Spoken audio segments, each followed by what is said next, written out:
하나님께서 오늘 우리에게 주시는 말씀은 신약성경 마태복음 9장 9절에서 13절까지 말씀입니다. 신약성경 13쪽에 있습니다. 예수께서 그곳을 떠나 지나가시다가 마태라는 사람이 세간에 앉아 있는 것을 보시고 이르시되 나를 따르라 하시니 일어나 따르니라. 예수께서 마태의 집에서 앉아 음식을 잡수실 때 많은 세리와 죄인들이 와서 예수와 그의 제자들과 함께 앉았더니 바리새인들이 보고 그의 제자들에게 이르되 어찌하여 너희 선생은 세리와 죄인들과 함께 잡수시느냐. 예수께서 들으시고 이르시되 건강한 자에게는 의사가 쓸데없고 병든 자에게라야 쓸데있느니라. 너희는 가서 내가 긍휼을 원하고 제사를 원하지 아니하노라 하신 뜻이 무엇인가 배우라. 나는 의인을 부르러 온 것이 아니요 죄인을 부르러 왔노라 하시니라. 아멘. 이것은 하나님의 말씀입니다. 예전에 우리 성도님들은 혹시 무엇이 되고 싶은 어떤 꿈을 가지고 계셨습니까? 그때에는 지금 여러분이 이 자리에 있을 거라고는 아마 아무도 생각하지 못했을 것입니다. 만일 여러분에게 또 한 번의 인생의 기회가 주어진다면 여러분은 어떤 삶을 살고 싶습니까? 오늘 본문에서 여러분을 새로운 자리로 부르고 있습니다. 새로운 부르심을 받는 방법을 알려주고 있습니다. 저희 형님은 고향에서 식당을 하십니다. 요즘에 다 그렇듯이 일하는 사람 구하기가 쉽지가 않습니다. 그래서 평소에는 사람을 구할 수 있는데 명절 때에는 일꾼을 구하기가 쉽지 않아서 제가 가끔씩이긴 하지만 명절 때 형 가게에서 이제 음식도 나르고 또 상도 치워주며 일손을 도와주기도 합니다. 몇 해 전이었는데요. 이제 그때도 사람을 구하지 못해서 제가 잠깐 도와줬었습니다. 제가 보시다시피 인상이 그렇게 나쁘지는 않잖아요. 그래서 이렇게 제가 이렇게 가게를 좀 도와주다 보면 또 손님들이 또 저에게도 이렇게 잘 해주십니다. 이제 한 번은 한 10분 되는 가족들이 이제 오셔서 방에서 식사를 하시는데 제가 음식을 나눴습니다. 그런데 이제 그분들이 저에게 인상이 좋다라고 하면서 아마 그분들 생각에 좋은 마음에 자기들이 아주 좋은 술을 갖고 왔는데 한 잔 좀 저에게 주고 싶다고 하는 겁니다. 몇몇 분들이 벌써 웃으면서 제가 마셨다라고 생각을 하는데, 그래서 제가 이제 저는 술을 못 마십니다라고 하니까 그래도 자꾸 한 잔 하고 가시라는 거예요. 그래서 제가 웃으면서 제가 사실은 목사인데 형 가게를 잠깐 도와주고 있습니다라고 얘기했어요. 근데 이 정도 얘기하면 끝나야 되잖아요. 근데 이 사람들이 참 집요합니다. 여기서 한 잔 하시고 방에 나가서 다시 목사하시면 되잖아요. 제가 이제 웃으면서 방은 나왔지만 세상 사람들이 도대체 목사를 어떻게 생각하기에 제가 목사라도 했는데도 불구하고 이런 말을 할까 그런 생각을 해보았습니다. 아마 그들이 만난 목사는 아마 그런 목사일지 모릅니다. 그러니까 이렇게 하죠. 목사가 목사답지 못하면 세상에서 조롱을 당합니다. 우리 그리스도인들은 이 세상의 빛이요 소금입니다. 그런데 우리가 제대로 된 소금으로 살지 못하면 우리가 어떤 대우를 받게 될까요? 마태복음 5장 13절에서 예수님이 이렇게 말씀하셨습니다. 너희는 세상의 소금이니 소금이 만일 그 맛을 잃으면 무엇으로 짜게 하리요? 후에는 아무 쓸데없어 다만 밖에 버려져 사람에게 밟힐 뿐이니라. 2000년 전 로마가 만든 길은 아피아 가도라고 해서 지금도 사용할 정도로 튼튼하게 길을 만들었습니다. 그래서 그 길을 만들 때 그 길 밑에다가 석회와 소금을 섞어서 그 바닥을 다졌습니다. 이때 사용하는 소금은 사람들이 먹지 못하는 그런 쓸모없는 소금입니다. 우리가 이 소금같이 사람들에게 밟힐 거라고 예수님이 우리에게 경고하셨습니다. 이제 나중에 그 일행 중 한 분이 나가면서 목사님 아까는 죄송했습니다라고 인사를 하던데요. 아마 이분은 교회 다니는 분 같더라고요. 우리가 소금의 맛을 잃어버리게 되면 길에 버려져 사람들에게 밟히고 조롱거리가 되게 됩니다. 여러분은 지금 어떤 그리스도인입니까? 맛을 잃어버린 소금입니까? 아니면 이 세상에 썩지 않도록 제대로 맛을 내는 소금입니까? 우리가 그리스도인이라고 얘기를 합니다. 그리스도인의 기준이 무엇인가요? 아마도 많은 사람들이 일요일 날 내가 교회에 나가고 예배를 드리면 내가 그리스도인 성도라고 생각할지 모릅니다. 그런데요, 그리스도인이라는 뜻은 월요일부터 토요일까지는 내가 원하는 대로 살고 주일에만 교회에 나가면 성도가 아닙니다.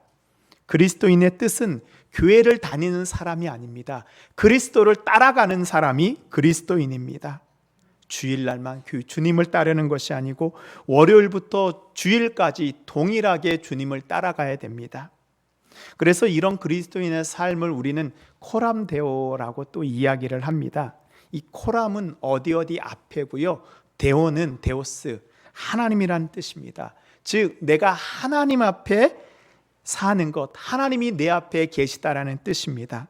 내가 언제 어느 곳에 있어도 내 앞에 주님이, 내 목전에 주님이 계신 것처럼 살아가는 것, 의식하면서 살아가는 것이 바로 그리스도인의 삶입니다. 오늘 말씀을 통해서 우리를 부르시는 예수님의 음성을 듣고 주님을 온전히 따라가는 제자가 되는 우리 모든 성도님들이 되시기를 바랍니다. 오늘 본문은 예수님께서 제자를 부르고 있는 그 한 장면입니다. 예수님께서 세김을 매기는 세리라는 직업을 가진 마태를 찾아가서 제자로 부르셨습니다. 세김을 매기는 직업이니까 우리로 생각하면 아마 세무사 정도로 이렇게 여기면 좋을 것 같습니다. 지금은 어때요? 세무사가 되면 꽤 괜찮은 직업이잖아요. 그런데 2000년 전 예수님 당시에는 이 세리라는 직업은 이스라엘 사람들이 제일 경멸하는, 사람 취급을 하지 않은 직업이었습니다. 왜냐하면요, 당시 로마는 전 세계를 지배하면서 이 식민지에서 세금을 많이 걷어서 제국의 부를 축적하고 운영을 했습니다. 근데 이 로마의 이 조세 제도는 지금과는 좀 달랐습니다. 이제 로마가 직접 사람들한테 세금을 정하여서 세금을 걷는 것이 아니고 각 지역에 현지의 사정을 잘 아는 사람들을 세워서 이 세리의 직업을 줬습니다. 그리고 예를 들면요, 그 지역에 있는 세리한테 이렇게 얘기합니다. 올해 너는 너희 지역에서 내야 되는 세금이 1,000만 원이다. 그러면 세리는요, 자기 지역에서 세금을 벌어서 1,000만 원만 로마에 보내면 됩니다. 그리고 그 지역에 사람들에게 얼마가 됐든 세금은 마음대로 거둘 수 있는 것이 세리의 권한입니다.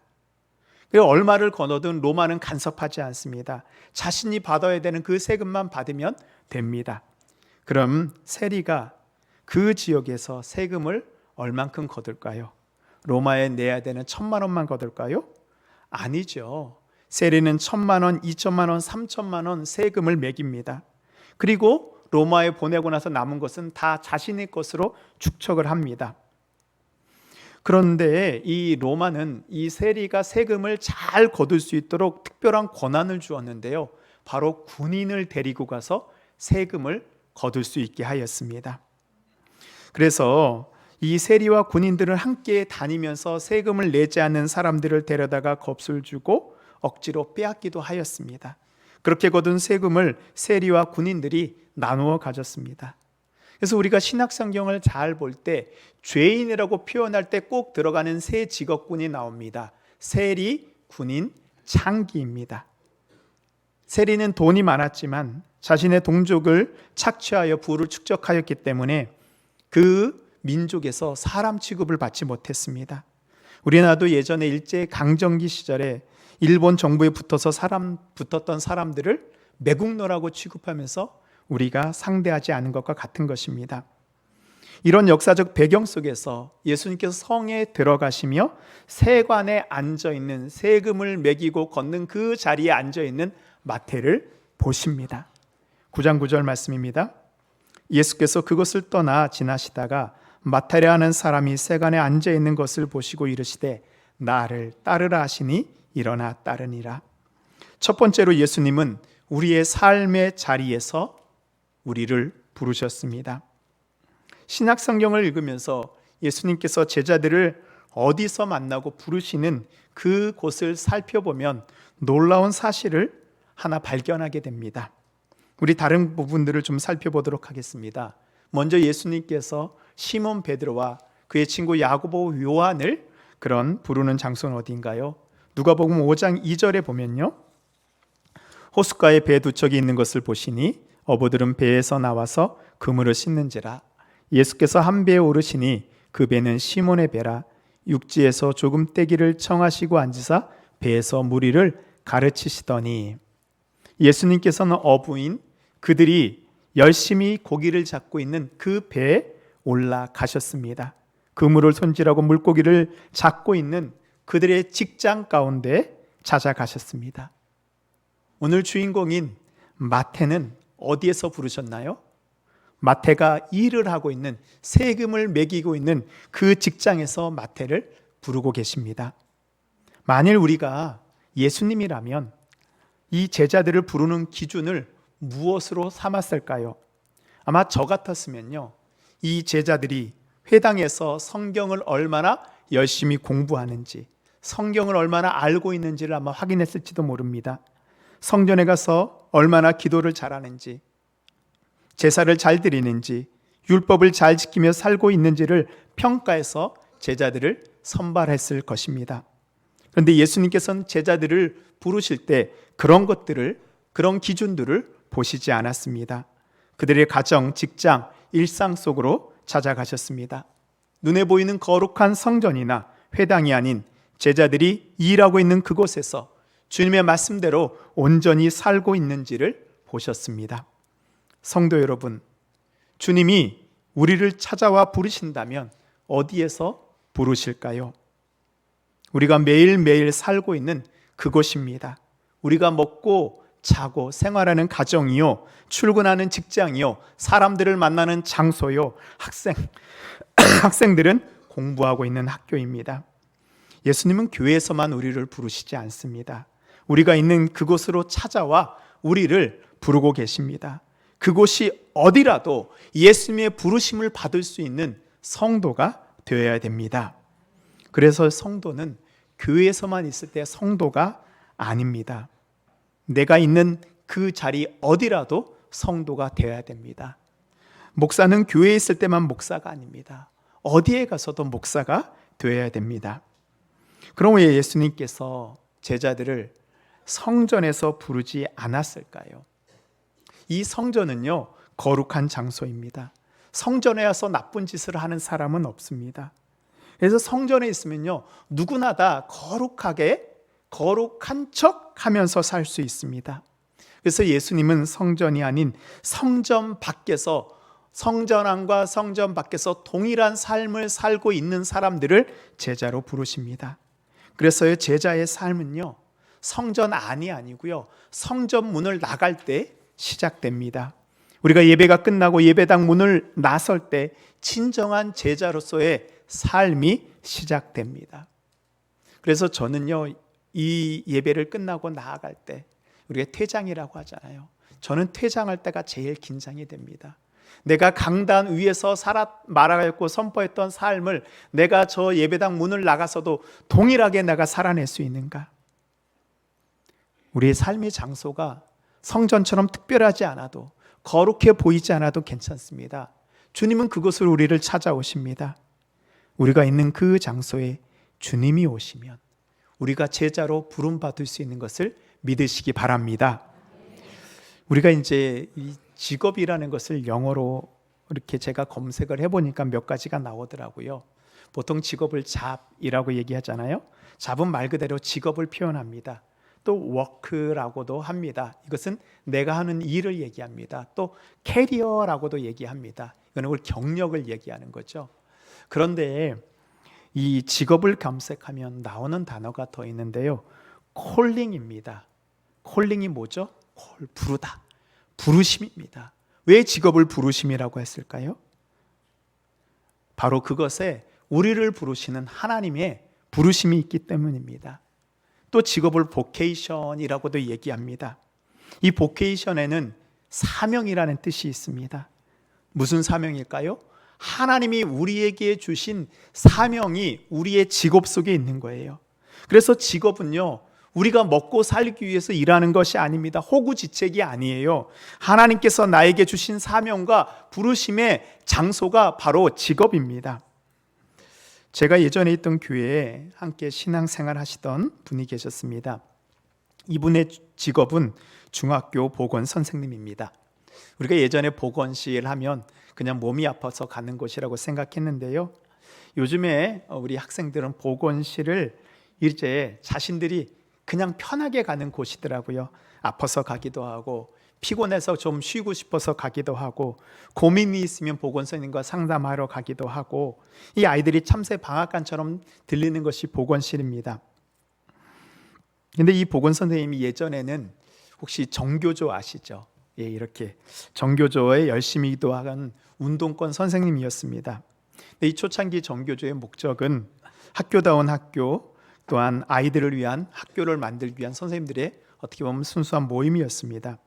근데 이분이 정교조 운동을 하면서 정교조 운동을 통해서는 이 아이들을 변화시킬 수 없다라는 그런 한계를 깨닫게 됩니다. 그리고 신앙을 가지게 되면서 예수님의 사랑으로 아이들을 변화시키겠다라는 마음을 먹고 그 사명을 감당하게 됩니다. 근데 아시죠? 요즘 학교에서 선생님들이 복음 전하면 징계받고 경고받는 것을. 그래서 학교에서 복음을 전하는데 많은 제약이 있습니다. 그런데 이분이 포기하지 않고 방법을 만들었어요. 교회 다니는 친구들을 이렇게 모아서 선생님이 만드는 것이 아니고 학생들끼리 기독교 동아리를 만들게 했습니다. 그래서 기독교 동아리의 지도교사가 되는 거예요. 그래서 아이들과 함께 기도해 주시고 아이들이 잘못된 길로 가지 않도록 붙잡아 주었습니다. 또 직접 전도하는 것은 어려우니까 다른 아이들을 통하여서 믿지 않는 아이들을 다른 교회로 또 전도하였습니다. 그래서 이 선생님이 만든 동아리가 동아리 모임 장소가 없을 때에는 제가 있던 교회에서 장소도 제공하고 또 제가 간식도 사주면서 이 선생님과 함께 동역하였습니다. 그래서 저의 아들을 포함해서 이때 많은 아이들이 이 선생님의 선한 영향력을 통해서 10대의 시절 방황하지 않고 올바른 그런 길을 가게 되었습니다. 한 사람이 자신의 장소에서 하나님이 주신 거룩한 사명을 발견하게 되었을 때 그것에서 놀라운 일들이 일어나게 됩니다. 사랑하는 성도 여러분, 주님의 부르심을 받는 장소는 특별한 장소가 아니고 우리가 일하고 우리가 지내는 그 장소입니다. 겉으로는 평범해 보이고 때로는 그 자리에서 어렵고 힘들어도 그곳에 우리를 부르시는 주님의 부르심과 사명이 있습니다. 지금 여러분이 있는 그곳에서 주님은 우리를 제자로 부르고 계십니다. 그 예수님의 부르심에 응답하는 우리 모든 성도님들이 되시기를 바랍니다. 두 번째로 제자는 구원의 간격이 있어야 됩니다. 예수님의 부르심에 마타는 자리에서 일어나 예수님을 따릅니다. 근데요, 그 다음이 더 중요한 장면이 나옵니다. 어떻게 하냐? 자신의 집에 예수님을 초대합니다. 우리 10절 말씀입니다. 우리 함께 읽도록 하겠습니다. 시작. 예수께서 아는 세리와 죄인들이 와서 예수와 함께 그의 제자들과 함께 앉았더니, 예수님의 부르심을 받는 마태가 너무 기뻐서 자신의 집에 사람들을 막 친구들을 초대하면서 잔치를 벌였습니다. 마태는 왜 예수님을 자신의 집에 초대하고 잔치를 벌였을까요? 여러분들은 좋은 일이 있을 때 어떻게 합니까? 그냥 혼자서 잔치를 하나요? 아니죠. 여러분이 사랑하는 사람들을 불러서 함께 친구들과 가족들과 함께 잔치를 벌이고 함께 기뻐합니다. 마태는 죄인인 자신을 예수님이 불러주신 것이 너무 기뻐 예수님을 자신의 집으로 초대합니다. 그리고 자신과 같은 죄인을 불러주신 예수님께 너무 고마워서 잔치를 벌인 것입니다. 여러분들은 예수님이 여러분의 집에 오신다면, 여러분의 있는 장소에 오신다면 잔치를 베풀 수 있겠습니까? 예전에 사랑의 교회에 담임하셨던 우리 지금은 천국 가신 옥하는 목사님께서 예전에 인터뷰를 하셨을 때 사회자가 이 옥 목사님한테 이렇게 질문하였습니다. 목사님, 목회를 하시면서 제일 기쁘셨던 때가 언제입니까? 아마 대부분 목회자들은 이렇게 대답할 것입니다. 교회가 부흥하고 성장했을 때가 제일 행복한 시간이지요. 근데 오카노 목사님이 이렇게 말씀하십니다. 나는 솔직히 말해서 나 같은 죄인이 구원받은 것도 감사한데 예수님의 말씀을 전할 수 있는 이런 자리에 있는 것, 이 자체가 제일 행복합니다. 우리 성도님들은 언제 제일 행복하십니까? 그렇지요. 가족들이 잘 되고 건강하고 또한 내 가게도 기업도 잘 되고 직장에서 일도 문제 없고 자식들이 다 잘 풀릴 때 행복합니다. 그런데 그것이 다입니까? 나와 같은 죄인을 예수님께서 불러서 구원하여 주시고 주님의 자녀로 삼아 주신 것보다 더 행복한 일이 우리에게 있을 수 있을까요? 우리가 그것을 잊고 살아갈 때가 있습니다. 구원의 감격을 잊어버리고 다시 예전으로 돌아가서 눈에 보이는 행복만을 찾고 있지는 않습니까? 이제 다시 구원의 감격을 우리가 회복해야 됩니다. 사랑하는 성도 여러분, 주님이 나를 구원해 주신 것보다 이 세상에서 더 귀한 일은 없습니다. 주님의 제자로 매일매일 구원의 감격을 누리며 살아갈 때 우리는 제자가 될 수 있는 그런 준비가 될 것입니다. 이제 마지막으로 제자는 나의 기쁨을 함께 나누는 사람입니다. 주님이 부르신 그 행복을 경험한 마태가요, 어떻게 행동해요? 이 사랑을 혼자만 가지고 있는 것이 아니라 많은 사람들에게 함께 나누고 있습니다. 그래서 특별히 자신과 같이 사람들에게 소외당하고 손가락질 당하는, 무시당하는 세리와 그의 친구들을 불렀습니다. 이것은 세리와 군인들을 불렀다는 것입니다. 예수님이 나를 찾아오셔서 나를 구원해 주셨는데 너희들도 이 기쁨에 함께 동참하지 않겠니? 나는 이제 예수님을 따르기로 했는데 나와 함께 예수님을 따르지 않겠니? 세상에서 이것보다 더 가치 있는 일은 없습니다. 내가 만난 예수님을 전하는 기쁨을 지금 마태는 자신과 함께 있는 사람들에게 나누고 있습니다. 우리가 전도라고 할 때 우리의 마음 가운데 먼저 드는 선입관들이 있어요. 내가 전도하면 여러 가지 것들을 알아야 된다. 성경에 대해서도 예수님에 대해서도 구원에 대해서도 이것을 잘 알아야지만 전도할 수 있다고 생각합니다. 저도 전도를 잘하기 위해서 사형리도 암송하고 전도 폭발 훈련도 받고 글 없는 책도 들고 다니긴 했습니다. 근데 이거를 알아야지만 전도를 할 수 있을까요? 마태가 사형리를 알았을까요? 전도 폭발 훈련을 알았을까요? 글 없는 책을 알았을까요? 근데 오늘 마태를 보니까요, 마태가 하고 있는 일은 한 가지입니다. 예수님을 만난 그 기쁨을 함께 나누고 있습니다. 우리 성도님들은 예수님을 만난 기쁨을 어떻게 나누고 있습니까? 전도는 특별한 방법이나 지식을 전하는 것이 아닙니다. 나를 찾아와 만나 주신 예수님이 얼마나 좋은지, 예수님이 나에게 하신 그 일들을 전할 때 우리가 기뻐하는 모습을 통하여서, 우리가 변한 모습을 통하여서 이 기쁜 소식, 복음이 전파되게 됩니다. 예수님께서 마태를 부르실 때 나를 따르라 라고 말씀하셨습니다. 예수님을 따른다는 것은 성전에 가거나 교회에 가는 것이 아닙니다. 마태는 예수님을 따라간다고 해서 그의 친구들을 떠나지 않았습니다. 도리어 친구들을 초대했습니다. 그의 삶의 자리에서 예수님을 전하기 위해서 노력하는 것, 그것이 바로 제자가 되는 것입니다. 그런 의미에서 본다면 여러분은 저 같은 목사보다 더 제자다운 제자요, 더 행복한 삶을 살 수도 있습니다. 왜요? 저는 늘 만나는 사람이, 제가 만나는 사람의 90%는 사실 다 예수 믿는 사람들입니다. 근데 여러분들이 만나는 사람들은 많은 분들이 아직 예수님을 만나지 못하고 또한 예수님을 알지 못하는 사람입니다. 바로 여러분을 통하여서 예수님께서는 예수님의 사랑을 전하기를 원하십니다. 지금 우리는 어떻게 예수님을 따라가고 있습니까? 내가 있는 그곳에서 예수님을 전하는 자로 사는 것, 그것이 바로 제자의 삶인 것을 믿으시기 바랍니다. 마태의 식탁에 초대받은 사람들은 자신과 같은 세리입니다. 손가락질 받는 사람들입니다. 근데 예수님께서 죄인인 세리와 함께 식탁에 앉아 식사를 하십니다. 우리는 이렇게 식탁에서 만나는 것이 그냥 이제 이런 사람들과 함께 만날 수 있지만, 그 당시에 식탁에 앉는다는 것은, 함께 식사를 한다는 것은 그 사람을 나의 친구로 받아준다는 그런 의미가 있습니다. 그래서 예수님이 세리와 함께 식사하는 것을 본 세리들이 예수님을 비난합니다.